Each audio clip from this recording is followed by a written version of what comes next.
See how we do today. Okay.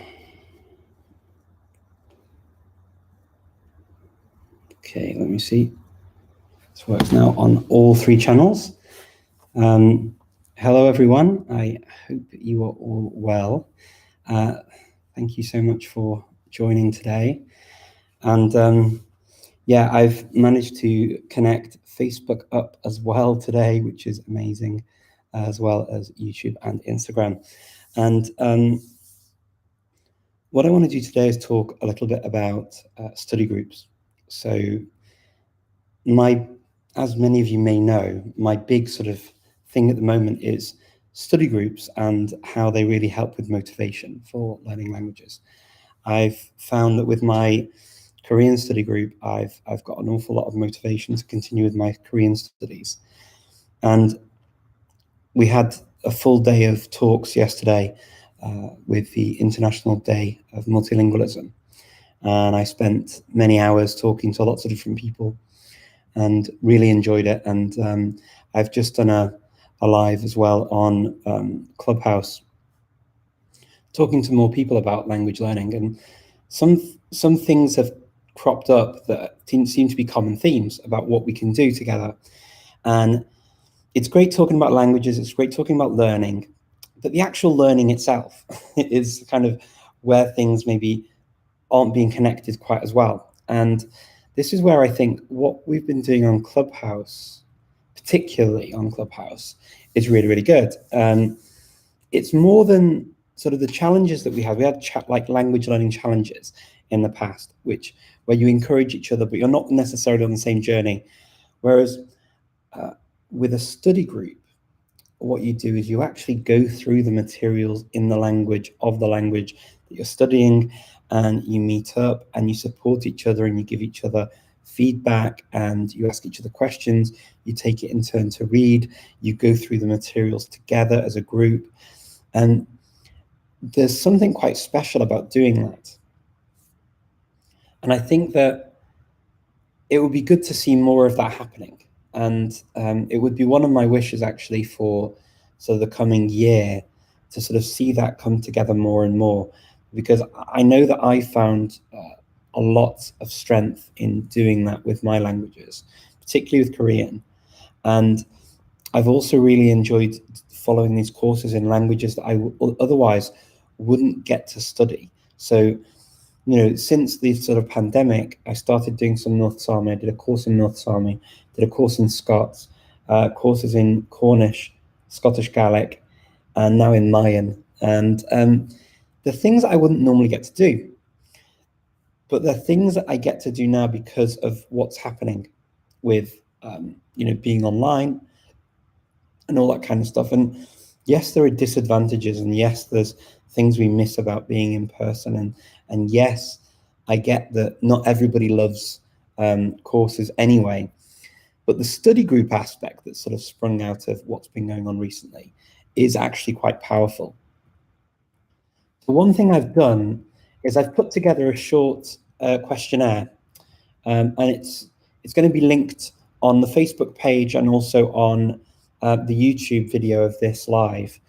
And on that page, it's just a very basic questionnaire to ask obviously your name and how we can get in touch with you, name and your email address, so that I know how to get in touch with you to sort of coordinate things afterwards, but also which social media platforms you're on, how that can then be potentially, your study groups could be organized. And what I'd like to see is if we could organize something, something actually concrete, not just talk about languages, which are great. I love talking about languages, but I actually really, really like the practice of studying the languages and using them. And I'd love to do something that's more, I guess, more tangible for you all. And this is kind of where I see this ability to use these platforms and to connect with each other as a great way to do that and to deliver on it. So what I'll do is I won't act on this straight away. I'll leave this video and the recordings up and with the form, and I will come back to it in a week's time and see where we are with sign-ups and what it looks like. if if I see that no one's signing up or not many people are signing up, then we might have enough for a small group. I'm not saying this is going to be all with me, but we could definitely look at how we all connect together and sort of make our community work so that we're using our languages, we're connecting with each other, we're supporting each other in a concrete way in the same languages that we're learning, and we're all getting something out of it. And I think that's the thing that feels like it's missing for us as a community. And I hope you all agree. It's not going to be a paid product. It's not going to be something you need to pay for. It's just something you invest your time and energy in to learn together, and to sometimes you may be at different levels in the group as well. So the people who are there, you can use that as a chance to reinforce what you've already done, and help them along, and likewise review materials too, which is also useful. But also you grow together, right, as a group. And this is the cool thing about study groups. I mean, you can even split off and do your own things later. There are a lot of different places where this can go, right? It's not just a do this and then move on. But I think that there's such a powerful base, that we've got a strong base of people around the world. I'm sure we can do this and connect not just the bigger languages as well, but I'm thinking particularly languages where it's harder to find groups of people, or you want to start something. So Anya and I just had a kind of a little chat after the event yesterday, and we were talking about now and how it would be really cool to do something like that, like sort of with the Polyglot Conference and going to Cholula at some stage. It would be so cool to do like, we follow the Nawat course on Zoloa languages, and then we meet and review what we've done after each lesson. Of course, that course is donation based, so it's only what you can afford that you pay. It's not an expensive course. But likewise, that could be done with many, many different languages. And I think that if we were to do that as a group, as well as groups studying different languages, I think we could help each other a lot and come a long way. And I hope that you will all find this a useful thing to do with our time. I'm seeing some nice messages, so it looks like a lot of you are actually on the same wavelength as me on this, which is really nice to see. Because sometimes when you talk to a camera, you never know. If you're saying, he's finally gone completely crazy, what's he talking about? But yeah, it's. I think it would be really, really cool. So, I mean, this is kind of the first part of the video that I always dedicate to a topic. And I will leave that topic there where it is right now, unless you have any particular questions about it. And we can do questions and answers as normal. And I'm happy to talk about anything and everything to do with languages. I hope that you'll enjoy it. So if you look in the, as I say, in the description on the YouTube page, on the YouTube video, and on the Facebook page, it should appear in the description for the live as well. I can't put it in Instagram yet, but I can also link to it from my link tree, hopefully too, and or at least you can find my YouTube video through the link tree that I've got on Instagram. It's in my bio, and you can get to it very easily and find it. I hope that many of you will sign up, and I hope that we'll have a nice group of us that we can get together and start reaching out. The more we share these kinds of things, the more people will get involved. So do please feel free to share the link as well with other people. And as I say, it's purely to find out who's interested in which languages and how we can group together and how we can connect.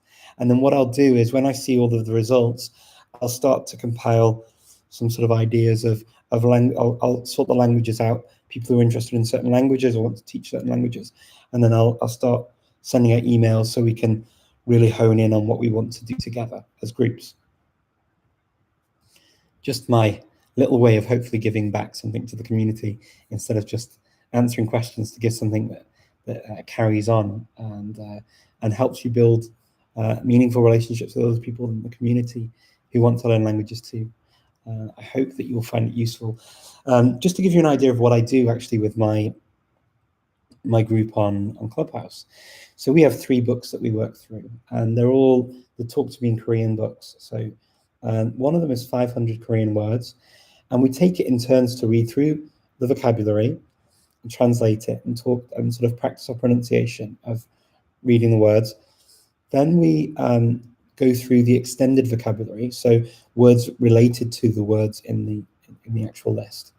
And then we go through the dialogue and we read the dialogue, and we all take turns in reading the dialogue.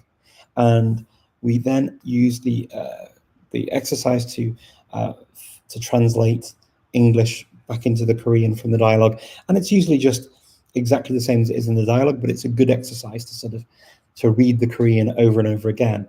And you could do this with any course you want. I mean, you could take turns in reading dialogues in a teach yourself book, reading parts of an asimil book or a colloquial book, or any course you choose. You could even have your own materials. It could be, especially if it's a language where they don't have these kinds of generic materials, there are very specific materials from a place. You could just take it in turns to go through a course. So, for example, the Tang course now that I've been on for 10 weeks, the aim is to go through those materials again with a group of people who want to learn Tang. So I've got a separate, I think it was on my last video or the video before, I mentioned on YouTube that I was going to do a Tang study group. And again, if you want to go back to that video, it's in the description, there's a link, and you can sign up to join the Tang study group. And we're going to launch that as well.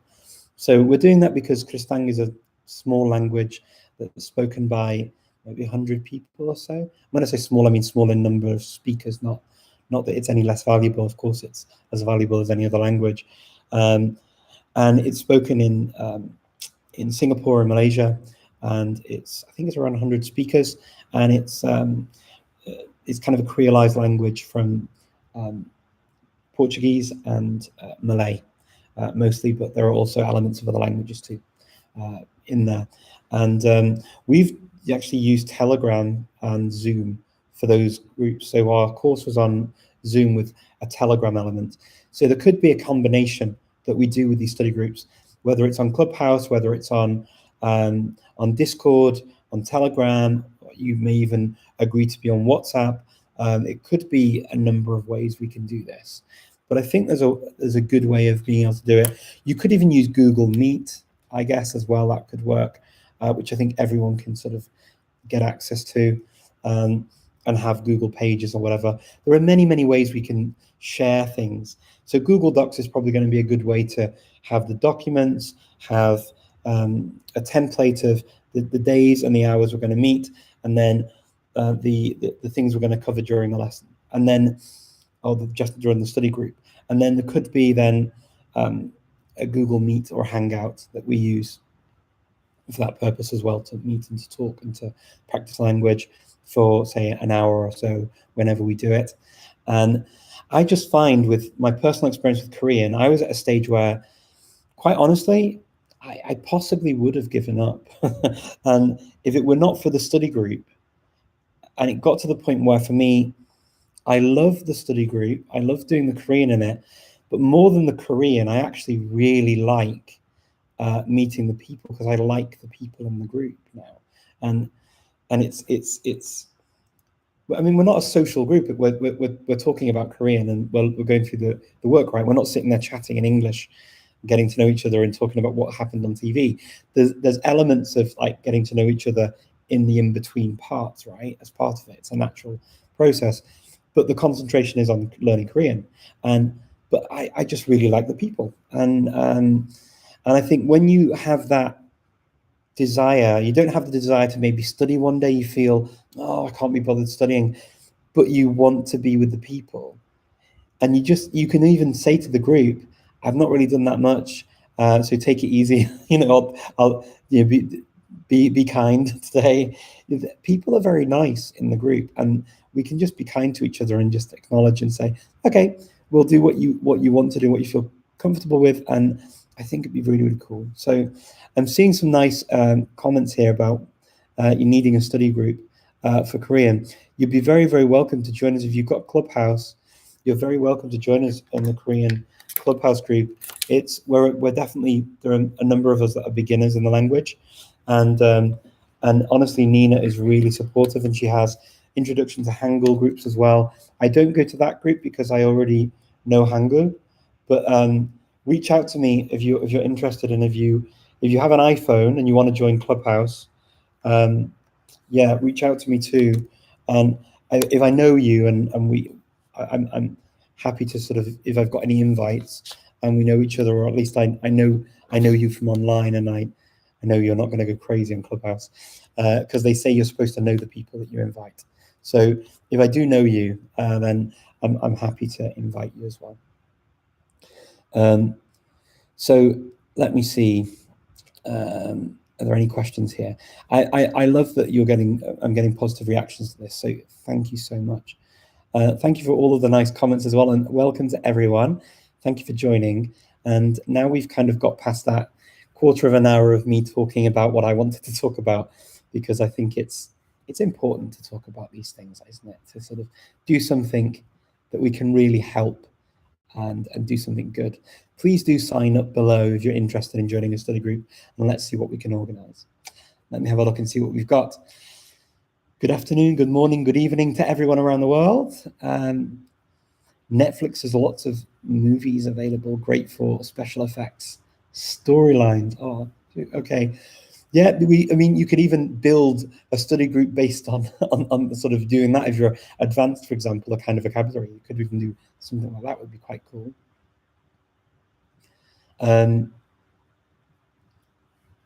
Shalom, Richard, wonderful initiative. Thank you, Carlos. I really appreciate it.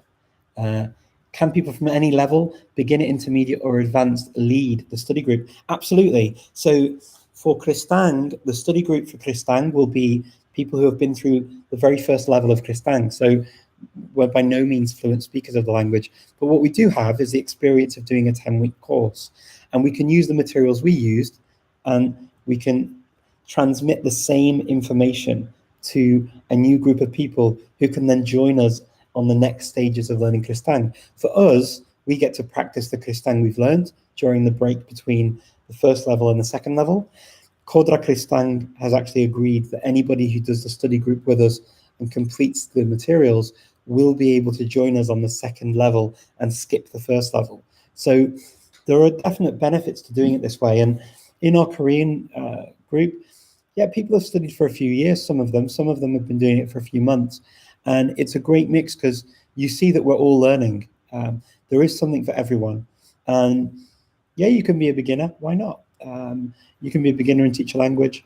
And because, you know, like Catalone said, and it's the famous quote, right? A language is the only thing worth knowing, even badly or even poorly, I think is the official translation. And what that means is it's better to know something than nothing. And that's true for languages. It's not really true for everything in life. So knowing a little bit about surgery and going into an operating theatre and operating on a person, knowing a little bit's not really that great. Knowing a lot's better. Whereas with a language, it's not an operating theatre and somebody's life is not in our hands. So we can, you know, knowing a bit is always better than knowing nothing. So yes, and I've in fact indicated that you can say on the form what, you know, where you are with your levels as well, so that it's clear what you want to do the study group for and which language. And yeah, I mean, and you can take it in turns as well and sort of pair up some of the languages. Like with the Korean study group on Clubhouse, we get native Koreans coming in and speaking in Korean and helping with pronunciation and correcting us, and that's really nice. But yeah, I mean, whether or not that's possible is another thing. It doesn't mean it has to happen, but it can happen that way on Clubhouse because anyone can come and join, right? Even if they haven't filled out the form, even if they haven't sort of registered or anything, they can still join and add value to the group. So this is the cool thing about Clubhouse. So if you are on Clubhouse, I recommend that because it's such an open platform to do this kind of thing. And if you want to do it under the Polyglot Conference Club, you'd be very, very welcome to do that. I'm not going to say you have to. If you want to do it under another club or even your own club, you're entirely happy to support you in whatever you want to do. If you want to do it under the Polyglot Conference group, though, I'd be obviously very happy, and then we can put it in calendars as well, so that we announce it to other people that this is happening. The same goes for Discord channels or anything else. We can start an entire information center about where these things are happening and when they're happening, so that more and more people join them and learn about them. We can use the Polyglot Conference forum to help to promote them and to connect people as well. If you're not on the Polyglot Conference forum, by the way, you can always join. It's free to join. It's just forum.polyglotconference.com. And if you have any issues with the activation email, I know that a couple of people have had that problem recently, you can just reach out by email, polyglotconference@gmail.com, and I'd be very happy to resolve it, because I can just click a button and activate you easily. All I need to know is the username you signed up with and the email address you used to sign up with it. And that's all I need. And then I can activate it automatically myself. And then you're free to meet and talk to other language enthusiasts around the world, and be part of that lovely forum community. Yeah. Is there a forum on Discord? So there is a Polyglot Conference Discord server as well. It's not very busy at the moment. I only set it up a week or so ago, and I'll be honest, I'm very new to Discord. So I started getting into Discord for the Korean studies, and I sort of joined my Korean studies Discord group. We use Discord in conjunction with Clubhouse. So basically, when we're on Clubhouse, it's voice only. Sometimes you need to write things or to send a message in advance of the lessons or share something, and we do that via Discord. We have Discord open at the same time as when we're studying, which is a really good combination. You can do that in other ways, though. I mean, if for example you have on a video call where you have chat as well, you can maybe avoid that problem entirely just by being able to write in the chat. But yes, we are on Discord. So let me see if there are any other questions here. Will there be a study group for Arabic speakers? Chanel, if you want to set one up, there will be. So this isn't me saying to you, I will organize this, and this.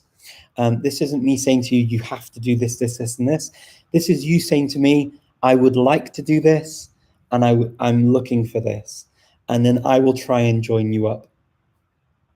And that's basically what I'm trying to do. I'm trying to use this platform to do something meaningful for you. Instead of us all sort of saying, I want to do this, I want to do that. It feels like we're kind of, it's like herding cats sometimes, trying to chase cats around, and the cats are running everywhere. And sometimes as a language learning community, we are a bit like that. We're sort of all over everywhere, but we're not together. And this is where I want to sort of start seeing us as a community come together to do things that mean something to us, joining up, doing these study groups. As I say, we've had language challenges before, but it's not always, we're not always studying the same languages. It's not always meeting to study. It's just reporting on what we've done on our own again. And that's not always the thing that we need. The thing that we crave, and I think the thing that drives us forward, is studying together and meeting and the sort of modern day version of breaking bread together, getting together, doing something together, knowing that we're moving forward together, and giving each other that motivation and that boost to continue with our learning. And I hope that is what I'm offering you right now. Okay, so Zoe, I've never joined a language study group before. I'm scared. No need to be scared at all. The ones that I have been involved in have been so kind and so supportive. And all I'd say is, if you take that lead of what I've seen, of people being kind and supportive, and we give that back to each other and recognize that we're all on a different journey at different levels, we all have different struggles with languages, and we all have different challenges that we need to overcome, then I think it can only be positive. So yeah, I hope that you can overcome your fear and sign up and give it a go, and go for one of the study groups, and let's see where we end up. Let's see how we go. But I would love to see this happen. As I say, it's just a nice way to link you all together, and to build something nice that's neither business related nor anything else. It's simply getting us studying languages and helping each other, and using that positivity and that knowledge that we've got in our community to really connect, and to get things working, and to get things so get things motivated.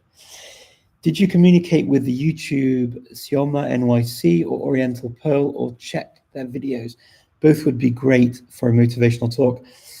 Craig, absolutely, we can talk to them.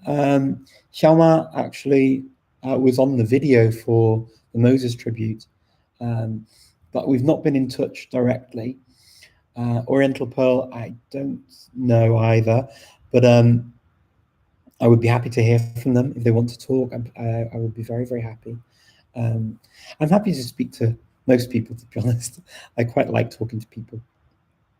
And if people have got a motivational story to share, even better.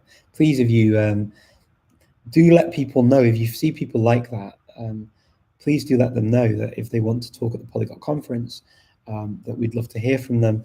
I'll try and remember those names and see if I can reach out. But if I don't, Craig, it's always good to sort of, for a few people to go and tell them, you should do this, you should talk at the Polyglot Conference, you should talk to Richard and do a chat or something like that. You know what I mean? It would be really, really cool. I'll do my best to retain the names. Do write me a message though, so that I see them. If you want me to reach out personally, I'll do my best to reach out to as many people as I can. Okay, let me see if there are any other questions here. Cześć, hola, hello everyone. Nice to see you. Bună ziua in Romania. Hello from greetings from Romania. Bună ziua din Macedonia. Și ce faceți? Bine. Okay. Okay. Mainly Spanish and Tagalog now, also Korean, okay. I'm seeing some nice conversations. I like it when you talk to each other as well about languages and what you're doing. Makes me very happy to see that, because I think these are the kinds of things that, as a community, it's nice to sort of talk to each other, right? And this is what we like. So I think that you're all going to do really, really well with these study groups. This is why I kind of suggested it, because the conversations I had yesterday and the one I had today just made me think, yeah, we really need to do something, don't we, to sort of support each other, especially because it's been such a difficult year. And sort of reaching out, I've been doing some online classes this year, and as a group, actually, for my Cornish class, I feel quite a close connection to my Cornish class particularly. And on my Gaelic class, we have I set up a Facebook group. As soon as I joined the classes, I set up a Facebook group for Cornish and for Gaelic, just for the people on my course. They're not open groups; they're just for those people. And what was nice was that in between classes, or before classes, or during classes, we could share any questions or concerns or thoughts or anything we had, or any materials we had, with each other. And there's something to be said about that kind of community. And even though that's not strictly a study group, it's a class, we have that sort of written thing where we can go and communicate and sort of have that group, and then we're together, and it feels like it's brought us closer together. I have a Greek class as well that I go to, and so it's a more advanced level, because I already speak Greek enough to communicate. And the Greek course that we do, one of the other people on the course organizes a Zoom après Greek, and we'll go in just for half an hour, and we'll chat and have a coffee together and just talk and get to know each other as well. And these kinds of activities, making it social, I think just makes a big difference with with the language learning process. And it really does, it invests you emotionally into the people, into the group, and also by extension into the language, because you've got that in common. You're there for the language, but you also are there for the people in the end, and they become your friends. We're human, right? We do crave these connections with other people, and I think that's why we form communities and we form groups. And when we go to, people always ask me, why do I go to courses and why do I do these things instead of just like sitting at home studying? And a lot of it is to do with the fact that I just love the human connection. I really like meeting people and talking to people, and I learn a lot from my fellow students as well. It's not just the teacher standing at the front of the room teaching. It's actually the connections I have from the people. And I studied Turkish many years ago in Skopje, and still in touch with some people from that group. And in fact, it just helped.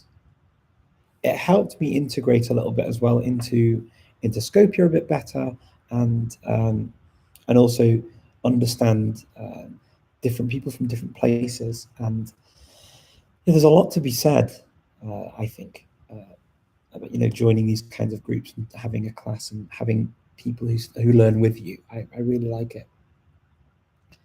So yes, this is kind of all of my inspiration coming together in this idea of fill out this form in the description, and let's see what we can do together. I think there's a lot we can do. I feel very positive about the sort of the goodwill and the ability of the language learning community. I think that there's a lot of strength in it, and I think that the more we do together, the better things we'll see come out of it too. So yeah, please do join in and join me. I'd be very, very happy to hopefully see some of you in some of my own study groups as well. I would love that. Okay, I see some questions here. Ayla Nawat from El Salvador. I have a better grasp of the language, but still struggle understanding without translating it in my head. What methods are there? Actually, this would be a really good thing for a group, right? If you want to start speaking it and using, so you start using a group where you need to say certain things and going through role playing, actually practicing speaking and getting away from just it being a language that you study and it's just written, or just sort of a theoretical thing like an old Latin style way of learning. And the way to do that, I think, is to reach out to people who also use it. I know that I think it was Gary Ordonez, I think it was, who spoke at the Polyglot Conference in Global last year, and he talked about Nahuatl actually, but I think it was the Honduran version. No, El Salvadorian, and then also I think Honduran. Was it not Honduran Lenca? It was a Lenca, but I'm not sure which one now.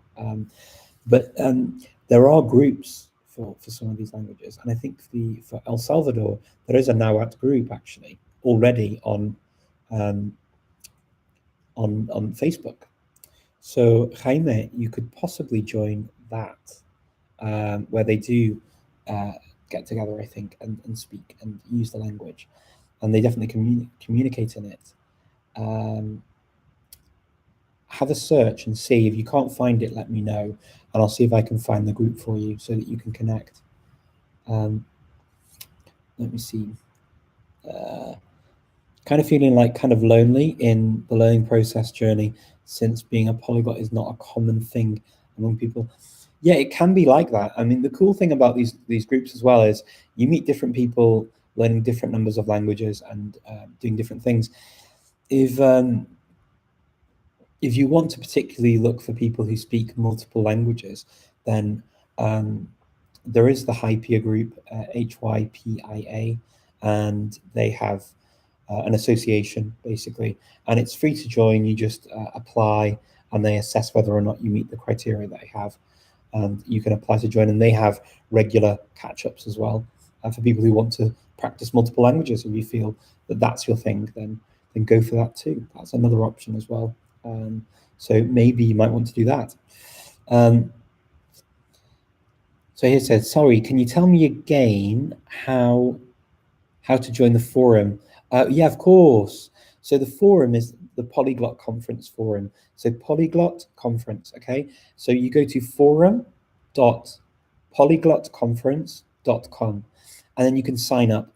And if you sign up and you don't get the activation email, please do write me a message at polyglotconference@gmail.com and I will be very happy to activate your login. As long as you send me your username and your email address that you signed up with, I can check in the system and activate it manually. If you have any issues with the activation email, I understand that a few people have had that problem recently, so I just want to preempt that for you. You're very, very welcome. Let me see if I can see any other questions here. Okay, I know that on YouTube there are a few questions coming in here that I haven't seen, so here we go. How long do you think you could learn Korean if you really dedicated 8 hours or more a day? Basically, you want to learn Korean so bad you don't care about anything else. Wow. 8 hours a day is a lot of time. How long would it take? As my family back home would say, how long is a piece of string? It's a very difficult one to answer because a piece of string can be any length you cut it, right? It depends what you're doing. If you're doing 8 hours a day of study, it depends how quickly the words and what you're studying. It depends how quickly the words stay in your brain and you can then use them actively. It depends the quality of your study. It depends on what you're doing when you're not studying. So it's not an easy question to answer. So typically, let me give you an example from the United Kingdom. I used to work at the Foreign Office in the UK. And when people went on a posting to a country of what are called Band 1 languages, and Korean is a Band 1 language, which is basically one of the languages that requires most time for a native English speaker to learn. So there was English, Mandarin, Cantonese, and Japanese. They were the 4 languages that were listed. There will be others, but they're the 4 that were listed. And what they used to say is that you do full-time study for a year, which would normally be 8 or 9 months in the UK.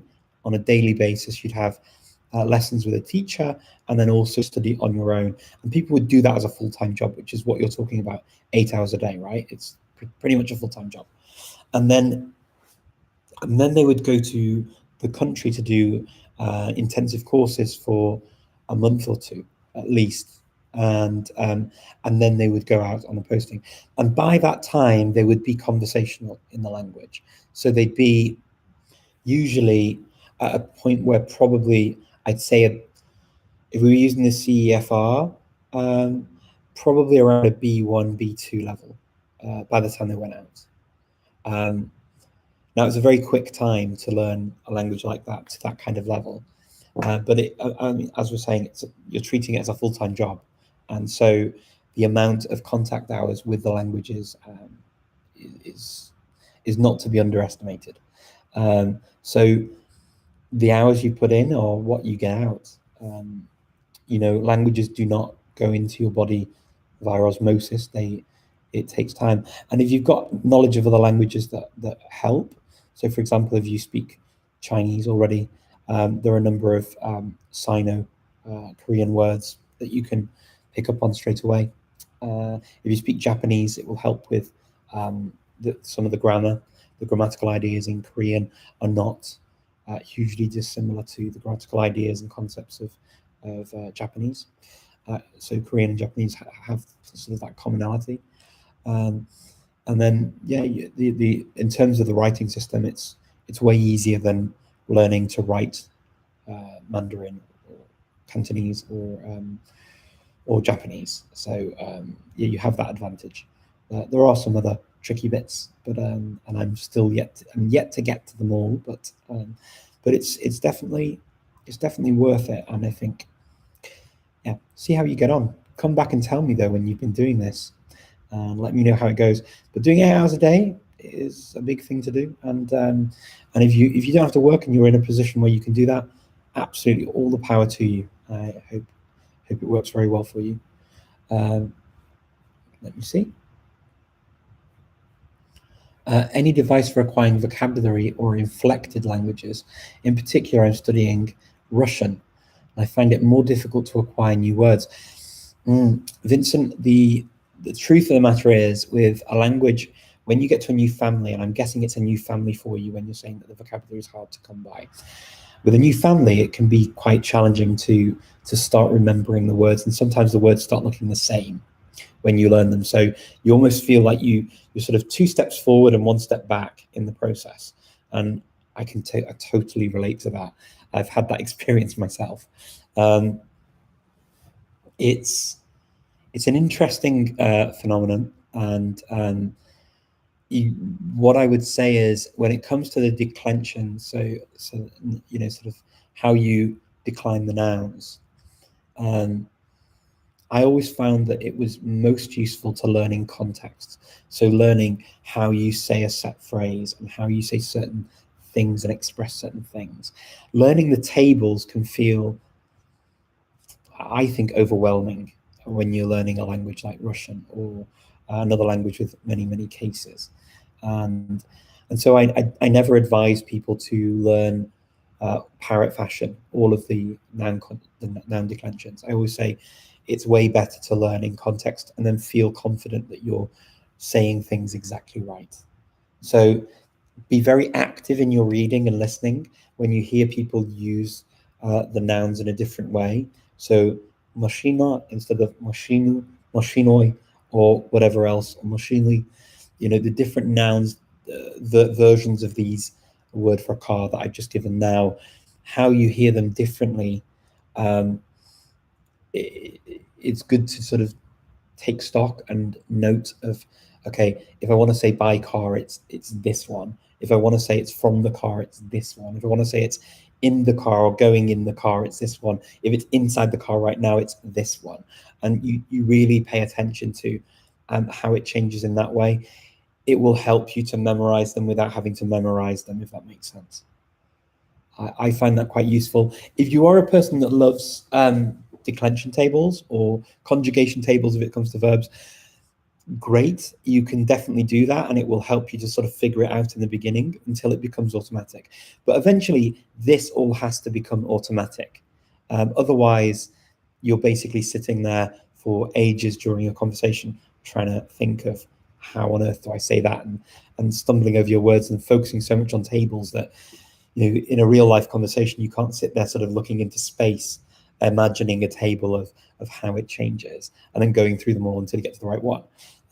So eventually it does become automatic. And that's why I say focus on phrases, and that set phrase goes with that.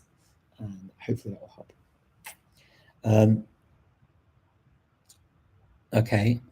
Do apps such as Babbel actually work? What's the best way to start and learn the fundamentals of a language? I would like to speak French within 2 years. Okay. I'm hoping to hit B2 French within a year just for fun. How many languages could you in B2 if you sit the exams tomorrow? Oh, could I do in B2? I have no idea. Good question. So in terms of doing that okay. So apps. If you like apps and you use apps and you're a gamification nerd, or gamification enthusiast, should I say, then potentially yes, they work. If you're not, no. Because if you don't like the gamification aspect of learning in an app, it's going to annoy you. So for me personally, some apps I will use with other learning approaches. Other ones drive me insane with these messages of, you've lost your streak. You're going to have to repair it. So pay 15 coins. I don't even care about the coins or the tokens, or have no interest whatsoever in repairing a streak. In fact, I will deliberately break a streak to make an owl cry. So that kind of thing for me is just not a factor in my learning at all. But yes, it can work for people.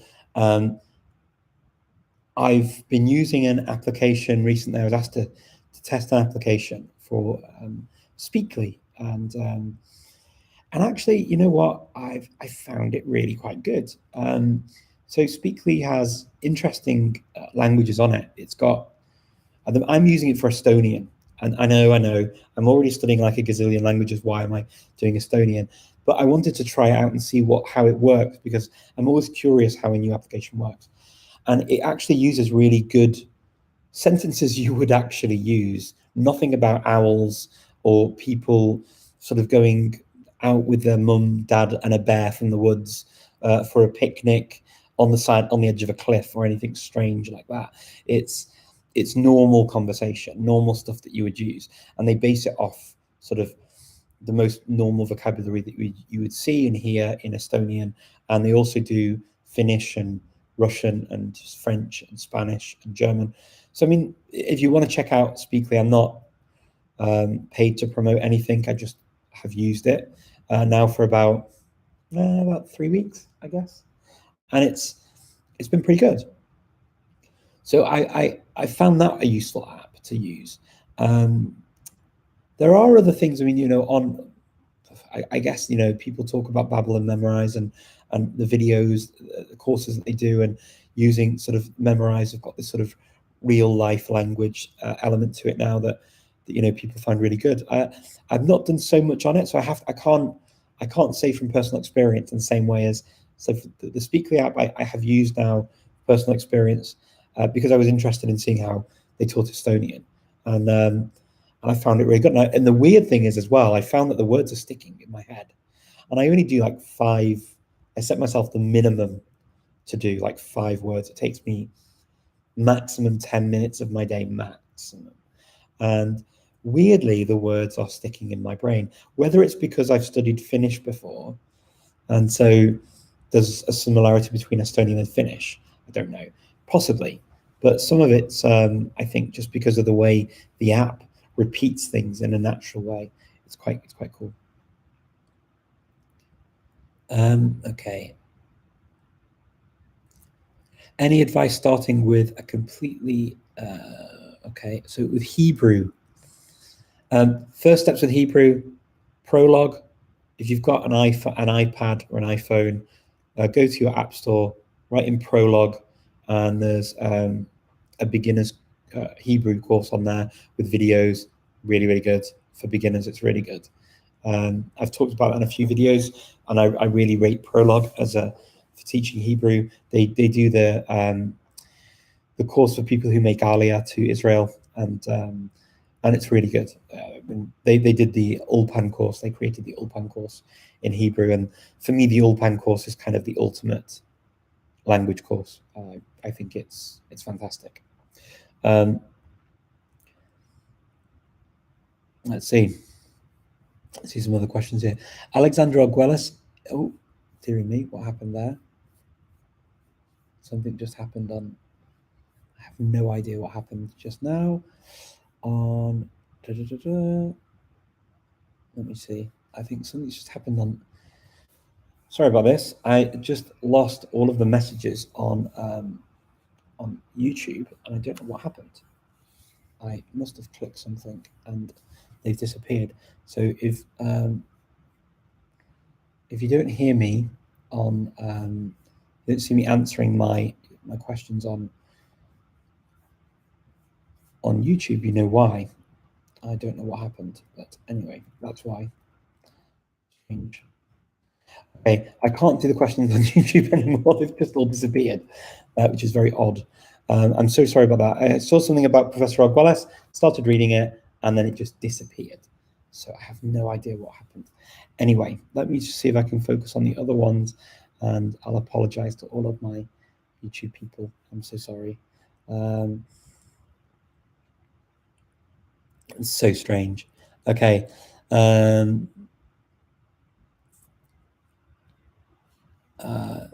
Brüksel'den selamlar. Selamlar. Nasılsın? Okay, let me see if I can figure this out. Nope. And nope. Very odd. Okay. Now I'm trying to figure out what happened on YouTube, but I can't figure it out. I'm so sorry. Okay, let me see if I can see on here.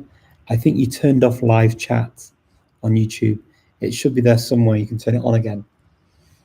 I have no idea how I turned it off though, because I didn't even press on anything, which is the weird thing.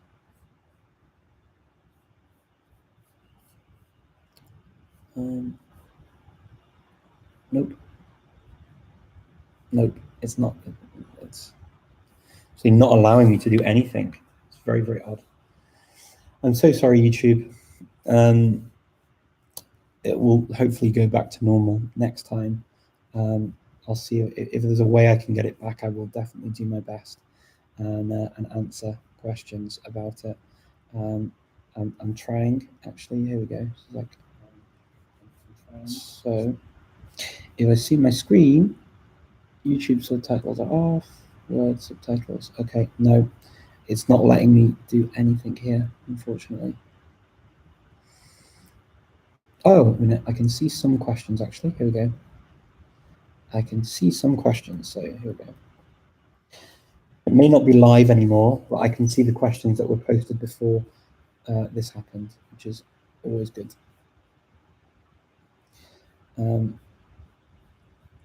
Do excuse me for my technical issues here. Okay.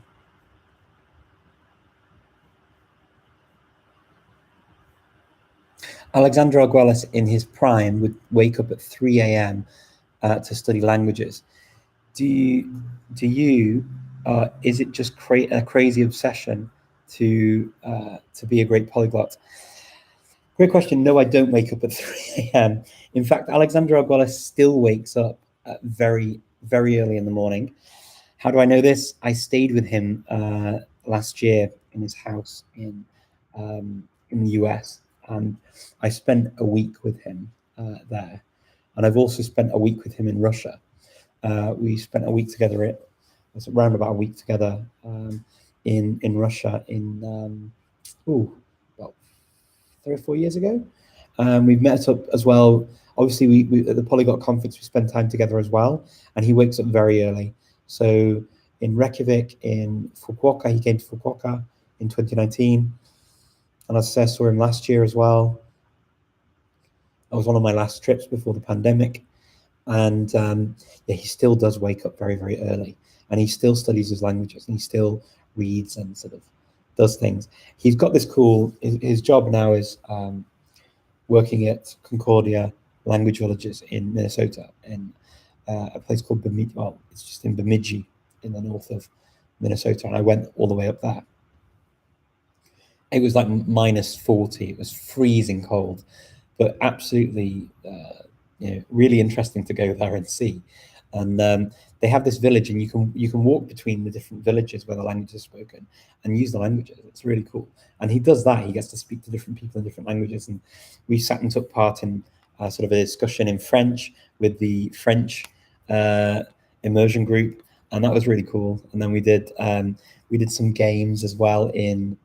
We were with the Persian group. We did, and we went and they were playing games. We went for a meal with them. Had a meal with the French group as well, and they like cook meals that are authentic for the places where the languages are spoken. Yeah, super interesting. Yeah, it's really, really interesting to sort of to go and experience that kind of thing. So yeah, he still does that to this day. It's absolutely incredible. Absolutely incredible. Let me see. Jak się masz? Dobrze, dzięki. Yo quiero aprender español muy bien. pues puedes aprender español, ¿por qué no? Puedes preguntar y hablar y practicar tu español sin problema. Y va a funcionar. Vas mejorando tu español también. How did you discover your passion for languages? I started playing with accents really when I was very young, and I used to use different accents in English, and also my family originally spoke Welsh, and it wasn't passed down. It's a heritage language, so I always knew that. I was always conscious of the Welsh heritage, and so I wanted to learn it. And then at school I had French at school from a very young age, and I also, my stepmom is from Thailand, so I grew up from the age of about 8, I guess. I must have been about 8. So I had this Thai influence in my life.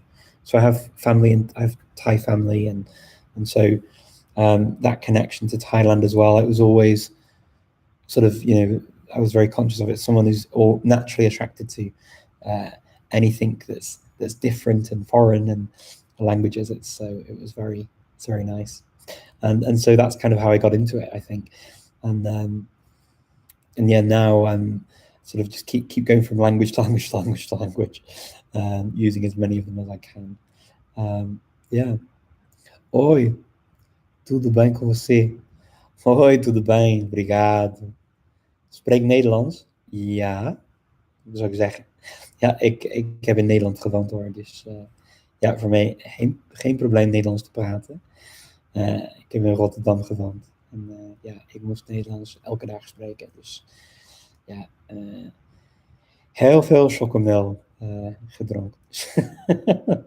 En ook kaas gegeten. Okay, let me see. Richard, can you tell us about how languages shape our world? Wow. I would say that languages shape our world because they're the vehicle we use to transport our culture, transport our history, transport our views and our ideas and our ideals, our beliefs, and so they shape our world in that, that's how things are transmitted from generation to generation to generation, and so they're very important in shaping our world, and certain things that you see, people always give the examples of weather and sort of weather conditions, and in some Inuit languages there'll be a gazillion words for snow and there won't be as many in other languages and things like that, and that's absolutely true. I mean, when I went to Brazil, I learned so many words for types of food that I've never even heard of, let alone, know the English equivalent. I'd never heard of them. I'd never seen some of the things that I'd seen. So there are many ways that that language shapes communities in the world, then by extension. So yeah, and knowing how we sort of express, our the things that were important to our ancestors, and sort of that continues on into the new generations, and I find it fascinating, honestly. Richard, will the polyglot meeting yesterday be posted on YouTube? So yeah, we had the yesterday, the 27th of March, is the International Day of Multilingualism, and I hosted an entire day, entire program from the morning right the way through to the evening. My time, I was sort of online for about 16 hours, which was really quite busy. And I recorded all of the sessions. I released the video of Lindy Bordas, so Lindy, who everyone loves, and quite rightly so. She's fantastic, and so that's already been released on the Polyglot Conference YouTube channel. You can check that one out. And the next videos, it will depend on how much editing I've got to do. I've only got limited time to be able to edit them. Some of them will be simple and I'll be able to get them out soon. Others, there were sort of technical difficulties or something else to sort of work out, and I have to edit them a lot more to be able to get them to a stage where we can release them on the Polyglot Conference site. I haven't seen all of the recordings yet, so I don't know what state they're all in, but hopefully good enough. Anyway, right now I will have to end this live here, and I will see you all again next week. Take care, everyone. Lovely to see you.